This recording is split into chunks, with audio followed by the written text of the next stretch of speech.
I do at the end of every week is I like to spend 30 to 40 minutes. And I ask myself the same question. What made me happy to work in my project this week? Because we're project managers, we sometimes get very fatigued because, you know, it's the same kind of thing. You're doing projects, everything's running at 150%. But then maybe if you just stop 30 minutes and ask yourself, what made me proud? What made me happy to do this week? And really look at kind of the answer that you give yourself, and actually give yourself an answer. If it's nothing, then I think you've got an action to kind of work on. But it could be something like, I managed to finish everything that I needed to do. It could be, I had lunch with my colleagues, and I actually took the time for lunch. Very, very small things, but it really can make a difference. Now the next question is, can you finish your deliverable by the due date? And this is one that I think we all ask, you know, can you finish it? Can you get it done? And I would like to change it to, how much effort and time do you think you need to be able to finish your deliverable? Because the former is a very leading question. It implies that, that it's all there, it's all done, you know what you're going to do. It's not saying how much time do you actually need to be able to do it. Because it also, the latter question opens this open dialogue, which in contrast to the solicitation of the sheepish agreement. Because if you ask this, can you finish your deliverable? They're going to say, yeah.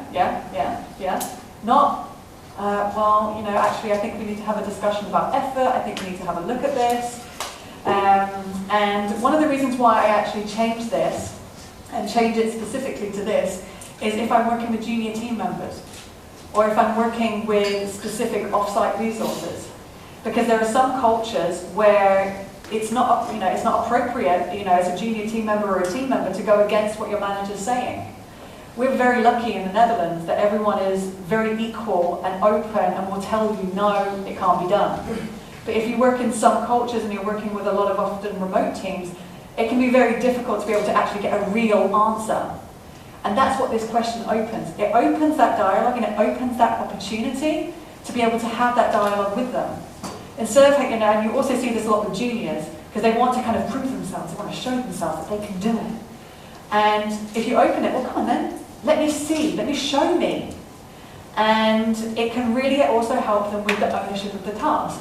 Because sometimes, and I don't know how it works in your projects, but you sometimes work out the initial effort estimates with a solution architect or with your lead architect, and the actual people doing the work don't ever get to have an input on how much effort it's going to take. And yes, it could be for a senior developer, it will take 5 minutes or 10 minutes. But if there's someone that needs to become acquainted with it or they need to do work with it, it can take a longer period of time. And when you actually start opening the discussion for these questions, it can also help them really take that ownership, but also empower them to be able to do it, to empower them to be able to deliver. Because if they are empowered to say, yes, this task will take me 8 hours, they are empowered to work for those 8 hours to be able to deliver it. Whereas if you say to them, you will get this task done in 16 hours whether you like it or not, it doesn't open that dialogue, it shuts them off, and it shuts them off to be able to give you that discussion if more hours are needed. Because that's sometimes the biggest problem is, project team members don't want to come up to you when there's a problem, or they don't want to come up when there's, issues with effort. And that's something that we do need to kind of get a realistic situation on. We need to get the answers, we need to get the truth. And by asking this question, just by changing it, we actually allow them to help with the accountability of the team members to be able to do their job. Now the next question is, what risks are there in the project? And this is one we've already discussed, But the problem with this one is it's too broad. It's too wide. And you can obviously get the very generic answers. The act of God. Or, the resource issues, resource constraints. It doesn't open up any practical or risks that are actually applicable.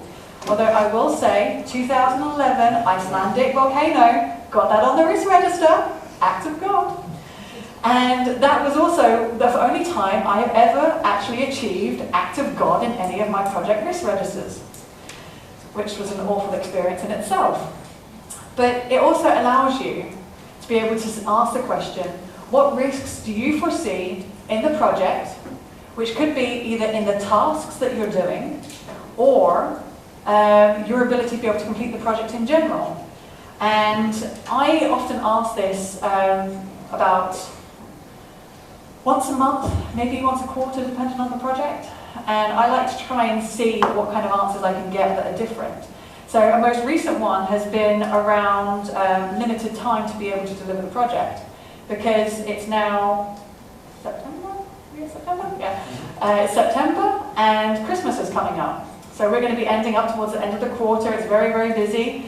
And some of the people that I've been talking to are already mentioning, well, the project's due to go live in calendar week 51.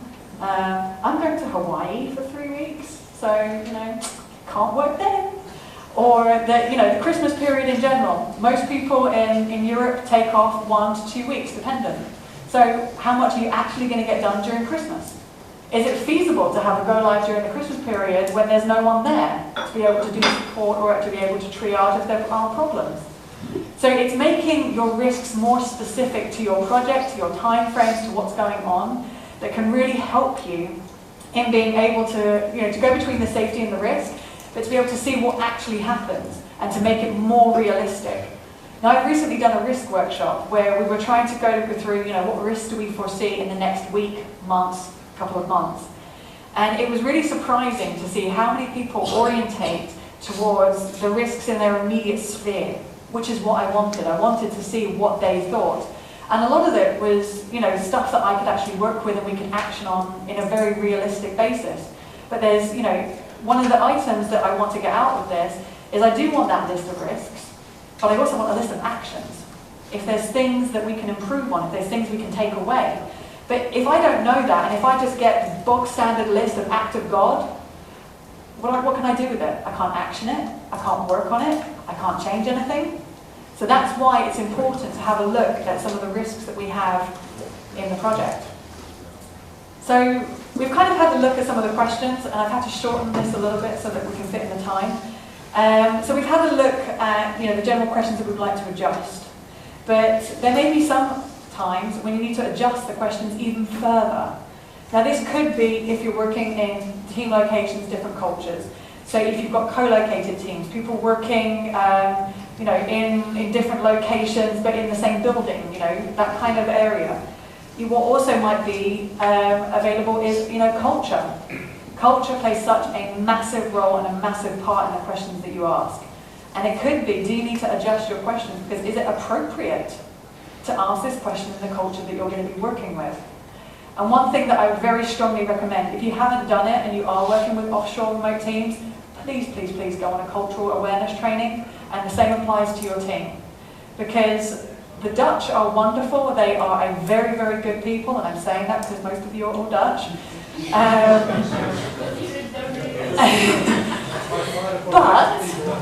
But the Dutch are very blunt.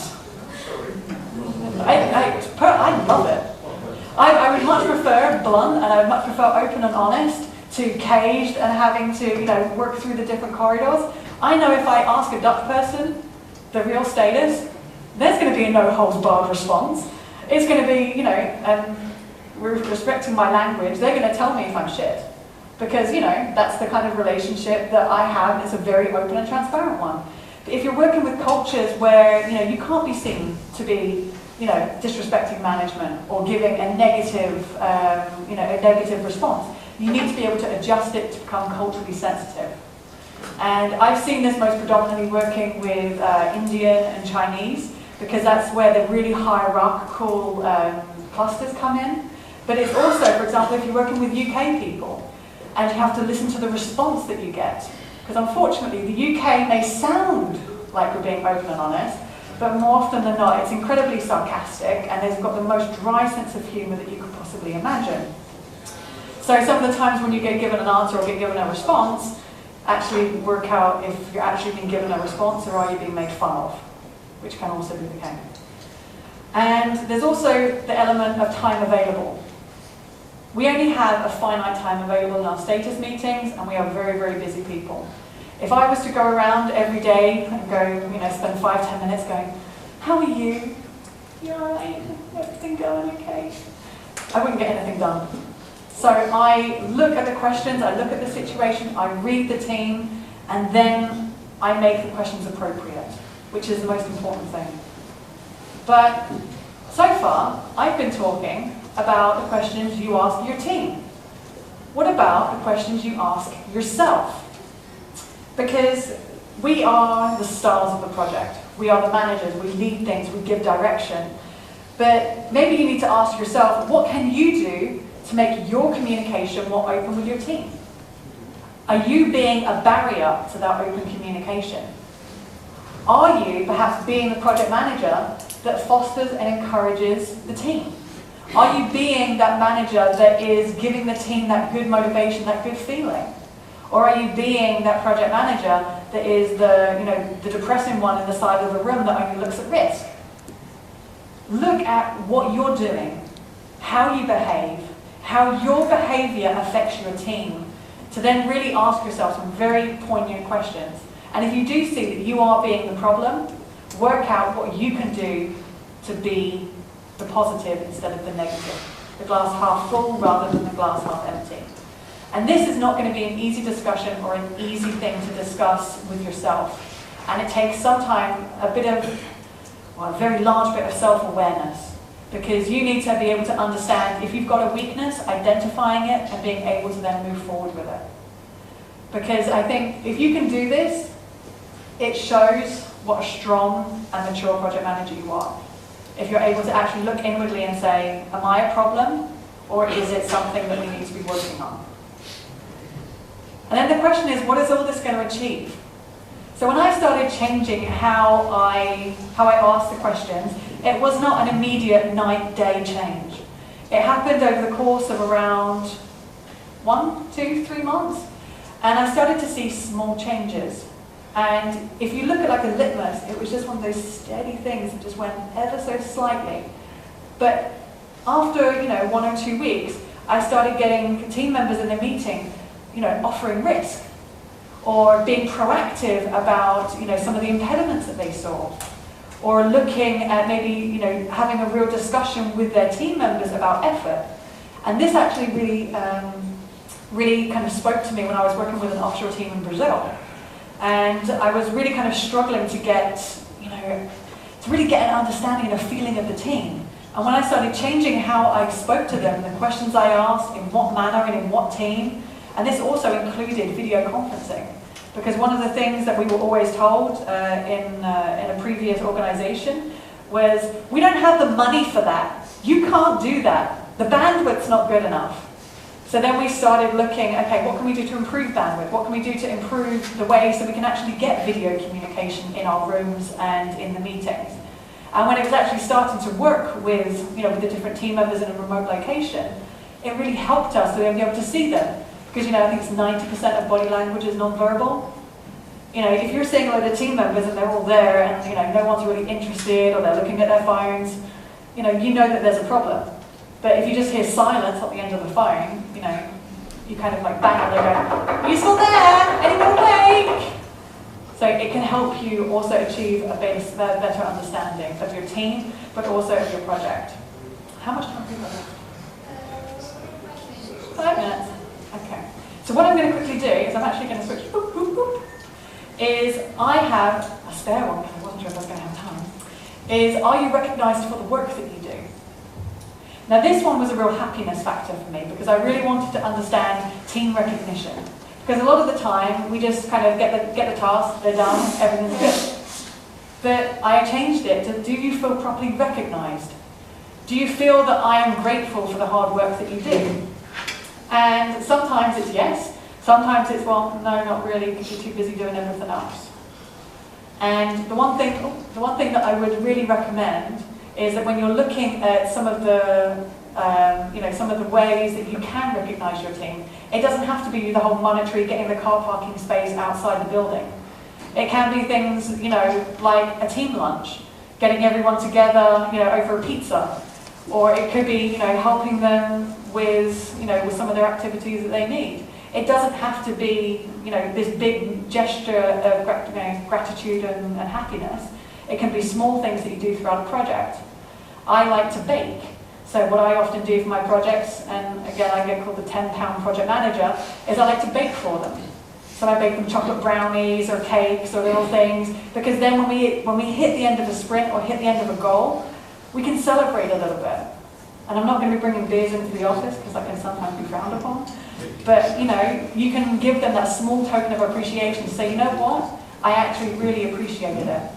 And if you're working with offshore teams, and you know that, for example, hierarchy is a major thing, you then have a look at, you know, do you send a letter to their manager? Do you CC them in and send an email to their manager going, you know, I just wanted to let you know that, you know, that Ian's work lately has been absolutely top-notch and he's been a credit to your team and a credit to the organization. And it's something like that that can really help. But you need to understand, again, what cultures are you working with, who are you working with, what's the most important thing. Now what I would recommend you do is I will be hanging around if you have any questions. I think you may have 1 or 2 minutes. Otherwise, you can feel free to contact me. I'm very active on Twitter as well as email and LinkedIn. So if you have any questions, please feel free to come and talk to me. Do one question? Or? Yeah, anyone got a question? No?